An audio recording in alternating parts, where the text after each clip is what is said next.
మనవాళ్ళు నేనే పాటి దాన్ని, నేనే పాటి వాడిని. నువ్వు ఇతరులకు ఏ పాటి వాడువో, ఇతరులకు ఏ పాటి దానివో నాకు అనవసరం. నువ్వు నాకు ప్రాణము వంటి వాడవు, ప్రాణం వంటి దానం అంటాను.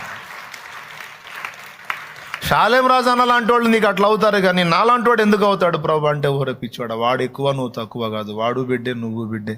ఈ చేతులే వాడిని చేసింది, అదే చేతులు నిన్ను చేసింది. కాకపోతే నీకు ఇచ్చిన తలాంతులు వేరు, వాడికి ఇచ్చిన తలాంతులు వేరు. ఆడు కనపడుతున్నాడు, నువ్వు కనపట్టల్లా. చూపులకి జనాలకి వాడు ఘనంగా కనపడవచ్చు, నువ్వు కనపడకపోవచ్చు, కానీ నాకైతే మీ ఇద్దరూ ఒకటే. వానికి ఎంత విలువనిస్తానో నీకు అంతే విలువనిస్తాను. దేవునికి స్తోత్రం. ఎందుకంటే నేను నిన్ను నిర్మించుకున్నాను కాబట్టి.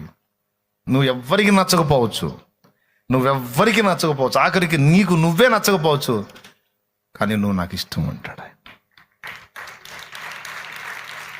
నువ్వు నాకు ఇష్టం, నువ్వు నాకు ఇష్టం, నువ్వు నాకు నచ్చుతావు. ఏం నచ్చుతావు ప్రభా? నా క్రియలు మంచివి కాదు ప్రభా, నా ప్రవర్తన మంచిది కాదు, నా ఆలోచనలు మంచివి కాదు, నా పద్ధతులు సరైనవి కాదు.